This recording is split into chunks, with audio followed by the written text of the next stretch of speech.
Bien, buenas tardes. Pues vamos a empezar la sesión de hoy, aunque aún no se ha conectado ningún alumno. Sesión que vamos a dedicar a la corrección de la actividad número 3, dedicada a los paraísos fiscales, por un lado, y a las jurisdicciones de alto riesgo en materia de blanqueo, también conocidas como jurisdicciones con deficiencias estratégicas en materia de prevención del blanqueo de capitales. Es una actividad que, bueno, ya está corregida en su mayor parte. Si no recuerdo mal, me quedan únicamente tres grupos del grupo 2 por subir las calificaciones. El resto ya están subidas y lo haré durante el resto de la tarde, una vez que termine esta sesión. Y bueno, es una actividad que trata, pues, de insistir en uno de los temas de mayor relevancia en materia financiera. Eh, ya lo hemos comentado en alguna ocasión, el gran problema del delito es que del delito del que se obtenga un beneficio económico es que ese beneficio económico se pueda legalizar. La teoría, la idea que tienen los estados es que si evitamos que el beneficio del delito se pueda utilizar, pues será menos probable que se delinca. De ahí que se pongan las trabas necesarias para que el dinero obtenido ilícitamente pues pueda ingresar en el sistema financiero y convertirse en dinero legal. Lógicamente, pues las bandas organizadas que se dedican pues a la trata de personas, a la venta de armas, a la venta de droga, no cobra, no vende esos productos y cobra mediante transferencia bancaria, es evidente, sino que cobra mediante dinero en efectivo que necesita incorporarse al sistema legal, al sistema bancario, para que pueda ser disfrutado. Si el delincuente, las organizaciones delincuentes no pueden beneficiarse de ese dinero, pues teóricamente no podrán o no tendrán interés en realizar sus actividades delictivas. Ese es el principio que inspira toda la normativa de prevención del blanqueo de capitales procedentes de actividades delictivas y que, bueno, pues promueve toda esa serie de medidas, de legislación, de aislamiento de aquellos países que no colaboren con las autoridades de otros estados en esta materia y de ahí la importancia que tiene este asunto. Eh, También hay otra problemática distinta, con una naturaleza jurídica distinta y por tanto con un tratamiento también diverso, que es el tema del paraíso fiscal. El paraíso fiscal es es una expresión que se utiliza para hacer referencia a aquellos estados en los que la tributación, especialmente para los no residentes, es mínima y tiene un tratamiento distinto. Paraíso fiscal se utiliza pues fundamentalmente por estructuras societarias que hacen que quienes obtienen en grupos, determinados grupos empresariales, donde los beneficios finales de la actividad se trasladan a una sociedad del grupo, la matriz normalmente, que tiene su domicilio fiscal en un paraíso fiscal y que por tanto pues tributa de una manera muy reducida. Imagínense ustedes que una multinacional, digamos Amazon, digamos Coca-Cola, digamos cualquiera de ellas, tiene distribuidas por todos los países del mundo, pues empresas que son las que eh, organizan la actividad en cada uno de esos países. Piensen en Coca-Cola España. Bueno, Coca-Cola España tiene unos ingresos provocados por la venta de la bebida y unos gastos pues generados en la actividad que sea. ¿Qué podemos hacer? Bueno, siguiente dato importante, la tributación en España en el impuesto de sociedades, pues no baja del 25% de los beneficios. Claro, ¿qué es lo que podría pensar una multinacional? Pues muy sencillo. La matriz de Coca-Cola la residencio en un sitio donde la tributación sea prácticamente inexistente. Y lo que hago es atribuirle los beneficios de las filiales desperdigadas por el mundo a esa matriz que tiene eh, domicilio en el paraíso fiscal. ¿Cómo se hace eso? Pues muy sencillo. Imagínense que los gastos de explotación de Coca-Cola son de 60 y las ventas son 100. Luego tendríamos unos beneficios teóricos de Coca-Cola España de 40, que tributarían en España al 25%, con lo cual tributarían pues 10, ¿vale? Y el beneficio para Coca-Cola sería exclusivamente de 30. ¿Qué podemos hacer? Pues nada, la matriz le presta servicios ficticios o reales de publicidad, de atribución de la marca, de lo que queramos, para que los gastos de Coca-Cola España, de ser 60, que son los gastos reales de explotación, aumenten hasta una cantidad muy cercana a los ingresos totales, digamos a 100. Si ponemos 30 de ingresos, perdón, de gastos de diversos que hay que pagar a la matriz, los beneficios de Coca-Cola España se reducirían a 100 menos 90, 10. El 25% de 10, pues es sensiblemente inferior al 25% de 40. Si hubiese sido si no se realizara de esta manera, esos 40 de beneficio irían a la matriz, ¿vale? Mientras que de esta manera van a ir también a la matriz, pero 30 como ingresos, ingresos que incrementan sus beneficios y su tributación. ¿Pero dónde? En el país donde esté asentada la matriz.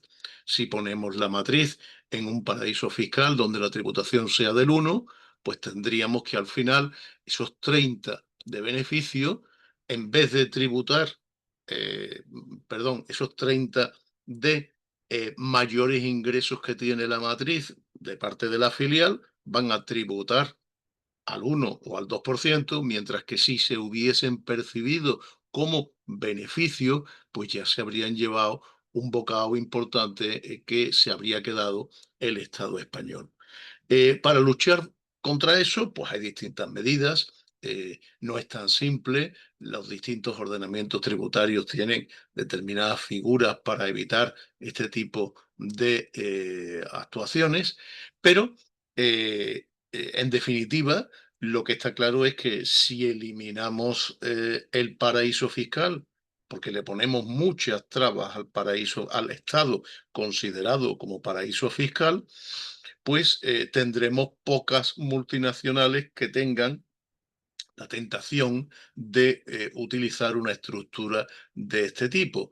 Con lo cual, pues, bueno, estaríamos evitando eh, la falta de tributación en los países donde se generan los rendimientos por parte de las multinacionales.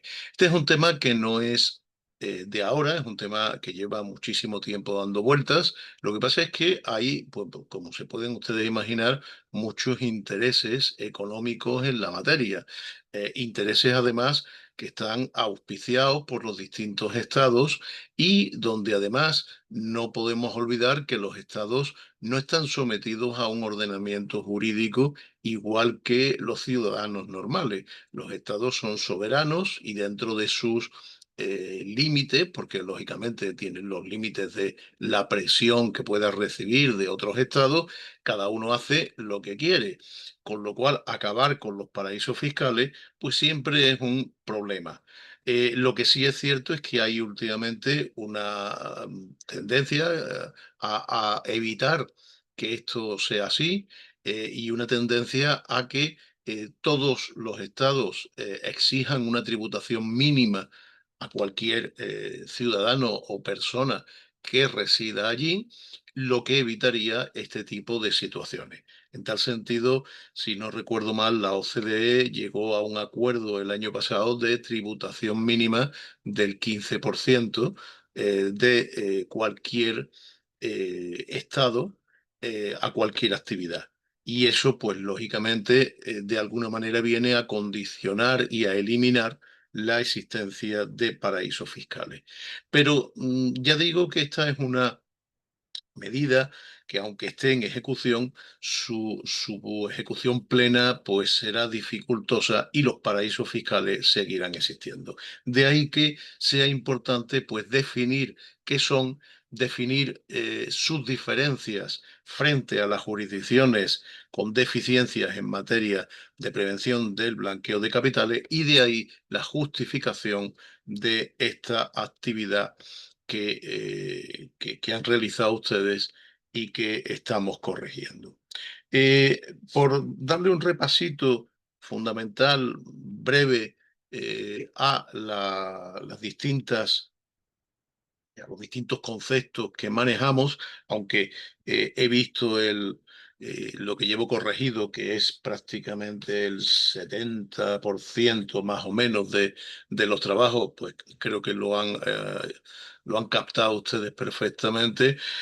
Bueno, pues por insistir en ese tema, vamos a ver cuáles son las características fundamentales y las diferencias entre paraísos fiscales y esas jurisdicciones de alto riesgo en materia de blanqueo. Para terminar la clase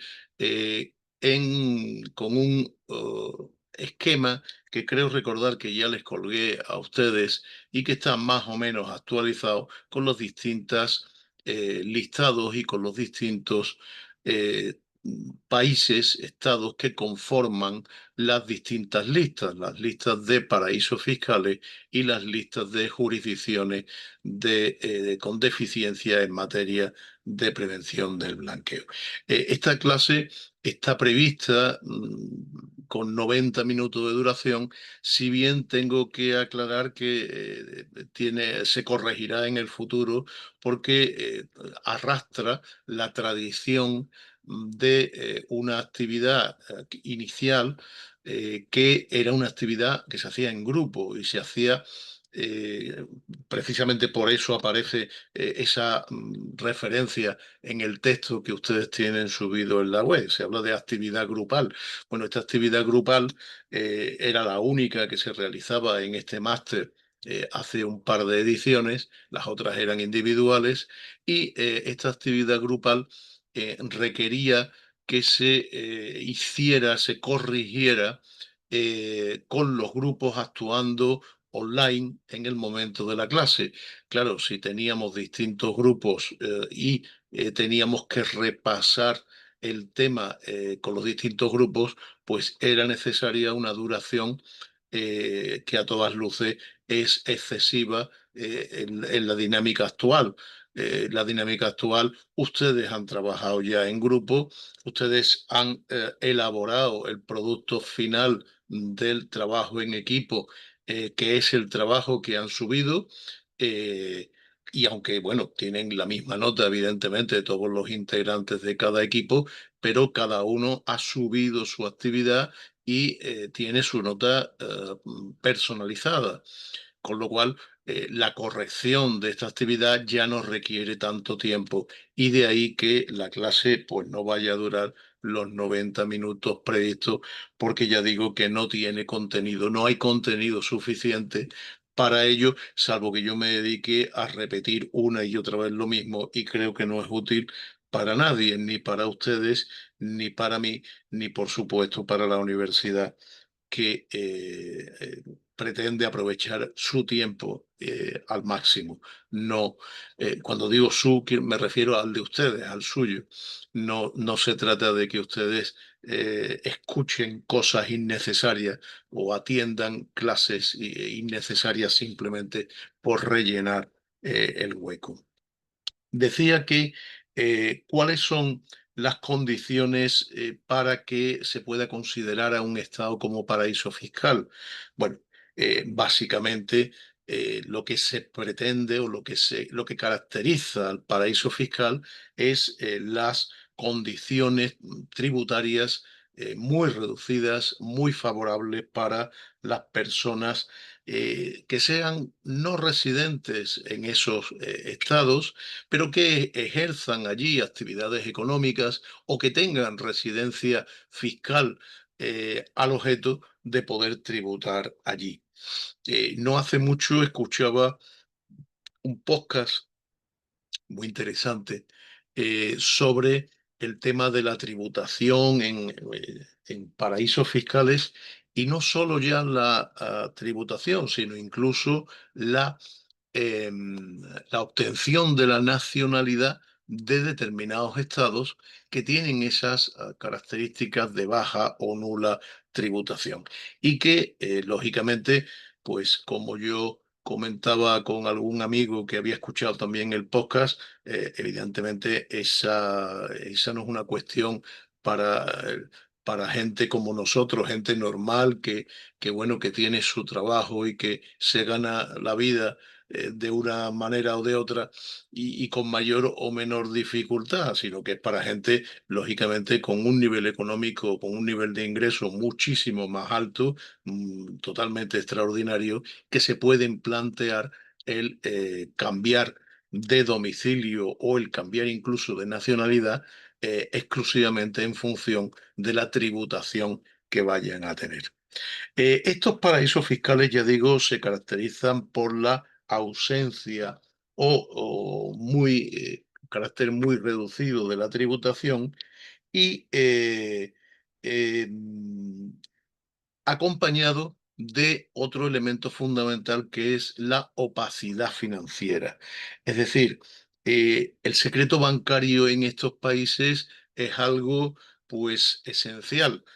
Nadie sabe, nadie puede conocer quién es el dueño real de una sociedad constituida y domiciliada en las Islas Caimán. Eso es imposible de saber. ¿Por qué? Bueno, pues porque lógicamente de esa manera se protege esa ausencia de tributación. El resto de estados estaría encantado de conocer quiénes son las personas que están detrás realmente de esas sociedades, lógicamente para hincarles el diente tributario y poder hacerlos tributar. Pero estas jurisdicciones, estos países, se resisten a dar cualquier tipo de información bancaria. Precisamente por eso, y creo recordar que también lo dijimos en clase, la normativa española en materia de paraíso fiscal establece que no existirá un paraíso fiscal, o mejor dicho, un Estado dejará de ser considerado paraíso fiscal por España cuando suscriba un convenio de doble imposición en el que se establezca el intercambio de información entre las administraciones tributarias de ambos estados. Precisamente por eso, porque ya no es solo que paguen pocos impuestos, sino que sobre todo no hay información disponible a las autoridades de otros estados sobre quiénes son los que están domiciliados allí y quiénes son los que están tributando de esa manera tan reducida. Eh, Otro requisito también que se suele dar es que los ordenamientos jurídicos de estos países son muy laxos en cuanto a la exigencia de actividad real por parte de quien obtiene los rendimientos domiciliados allí. Ustedes saben que en España una sociedad tiene que tener su domicilio donde tenga la principal sede de gestión de la propia sociedad. O, si no, también otro de los criterios es el de su principal centro de producción. Imagínense ustedes que, bueno, pues tenemos una sociedad que es dueña de una industria pesada de cualquier cosa.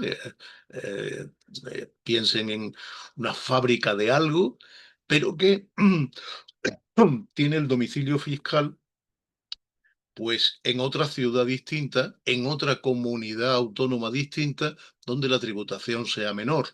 Bueno, eso sería fraudulento y sería perseguido a nivel nacional por las autoridades tributarias españolas. ¿Por qué? Porque lógicamente, bueno, pues no parece lógico que se pueda tener el domicilio fiscal en un lugar donde dentro del propio Estado, del mismo país, se tribute de manera inferior.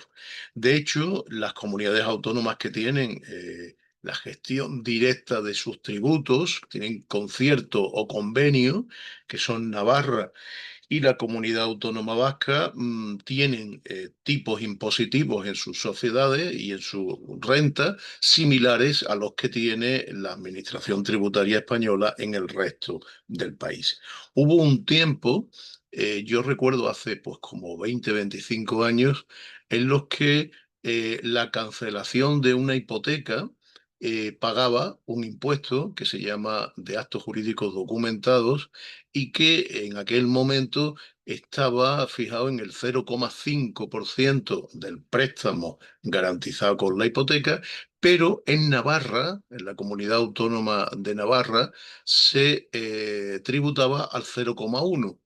Y el criterio inicialmente previsto era que se tributaba en territorio común o en Navarra en función de dónde estaba el notario, donde se otorgaba la escritura de cancelación.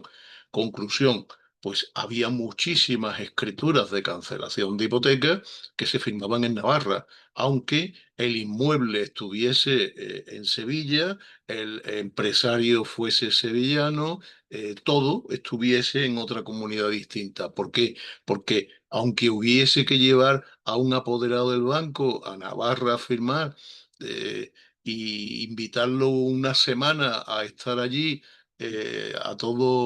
con todo tipo de lujo, seguías ahorrándose muchísimo dinero en las operaciones de alto importe. Eso se modificó en cuanto se detectó por la Agencia Tributaria Española, se modificó estableciendo que el tributo, mejor dicho, la competencia para el devengo del tributo sería la del lugar donde estuviese ubicado el inmueble sobre el cual girase la hipoteca, con lo cual ya con independencia de que se firme en un sitio o en otro la cancelación hipotecaria, pues el tributo seguiría siendo el mismo.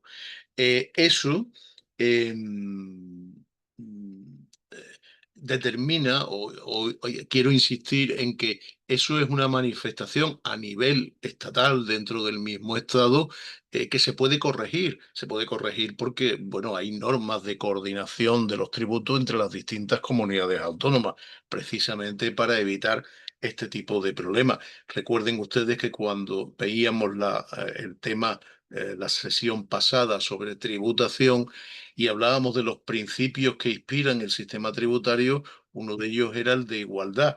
No puede haber un impuesto que grave de manera distinta a los distintos españoles en función del lugar donde residan. Pero a nivel internacional, lógicamente, pues como no hay una normativa uniforme y sobre todo como no hay una forma de imponer la norma, aunque la hubiera, pues los paraísos fiscales se caracterizan también por esa laxitud en la exigencia de requisitos para otorgar la residencia fiscal. Si simplemente con señalar un domicilio en Gibraltar, por ejemplo, que lo tenemos muy cerca, ya con eso se me considera residente en Gibraltar, sin que yo tenga que acreditar ante sus autoridades la realización de ningún tipo de actividad económica allí, ni aunque tenga que acreditar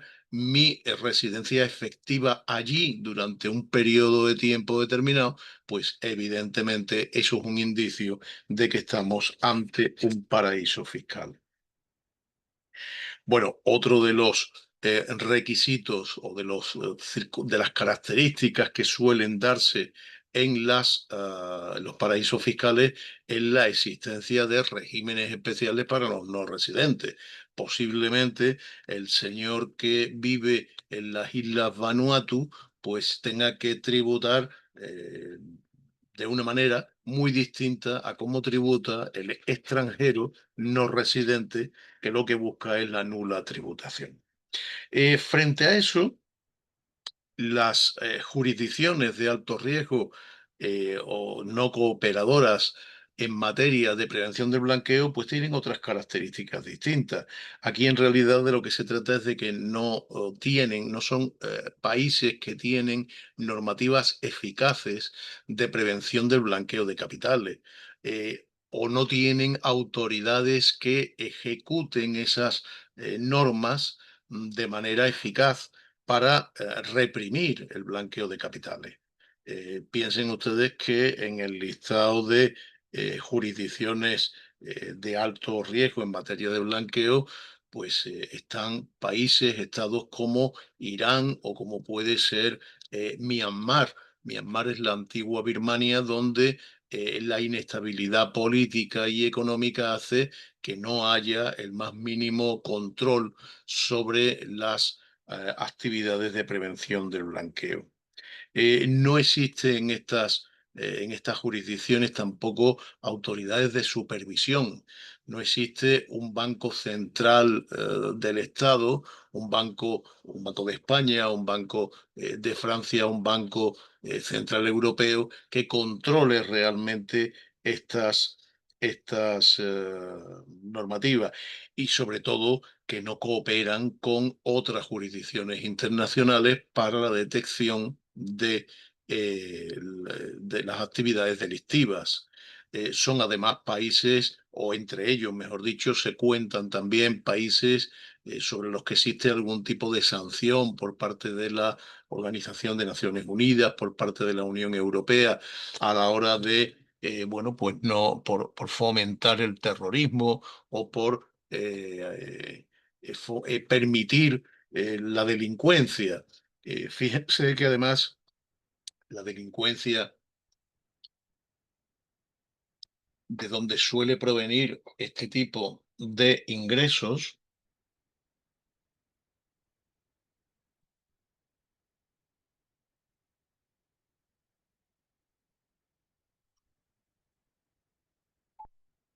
es una delincuencia que podríamos denominar como especialmente mala, cruel, malvada. No es un pobre señor que se gana la vida vendiendo pues camisetas falsificadas del Madrid, que todo el mundo sabe que son falsificadas, ¿no? O alguien que el delito que comete es pues no sé, alguna otra cosa menor. No, son delitos especialmente delicados, especialmente malvados. La trata de personas, creo que quizás sea de los delitos más execrables que existen. Bueno, el terrorismo o las bandas organizadas, pues que extorsionan, que secuestran, que atentan contra las personas. Y por supuesto las que se dedican al negocio de la droga a gran escala. Son delitos especialmente protegidos y hay estados que no solo los permiten, los toleran, sino que incluso pues los amparan, ¿no? Eh, bueno, todos podemos tener ejemplos en nuestra mente. Estos estados, además, son estados débiles estados que no tienen estructuras profundas, tradicionales, que, que permitan, que hayan permeado a la sociedad. Hay zonas de este tipo de estados, pues controladas por los grupos delictivos, por las bandas organizadas, y de ahí que, bueno, no es ya que lo tolere, sino que es que probablemente el delito forma parte de las estructuras del Estado.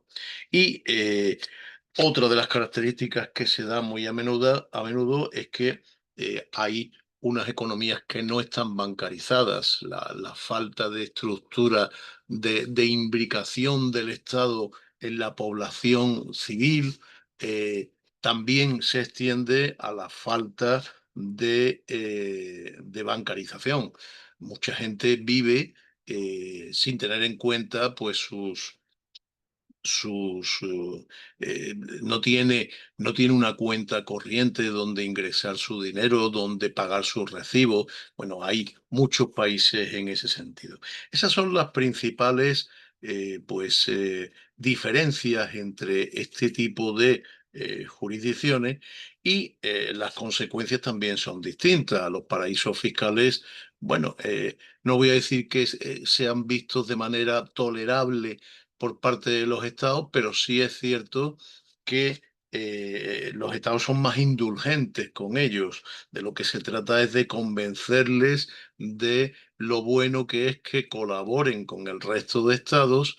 Y bueno, y se trata de manera benevolente. En cambio, las jurisdicciones con deficiencia en materia de blanqueo de capitales son un objeto específico, ya no a nivel político, a nivel internacional, sino sobre todo por las exigencias que se imponen al sistema bancario del resto de estados respecto de quienes participan, quienes reciben, quienes envían dinero a estas jurisdicciones. Es decir, la principal forma de alguna manera, intentar que desaparezcan estas jurisdicciones no cooperadoras es evitar que su sistema bancario se comunique con el sistema bancario del resto de países. Y para eso a estos se les imponen unas medidas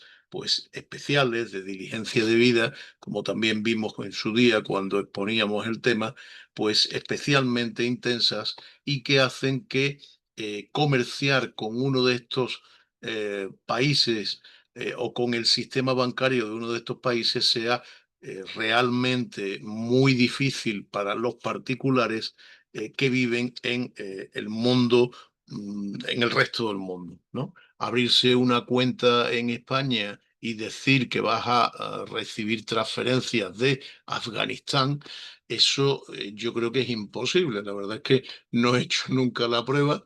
Sería, ah, bueno, sería gracioso, pero se puede uno meter en un lío seguramente si uno va a un banco cualquiera y dice que cuando le pregunten que para qué quiere la cuenta, que lo que diga es que quiere tener relaciones económicas con alguien domiciliado en una de estas jurisdicciones.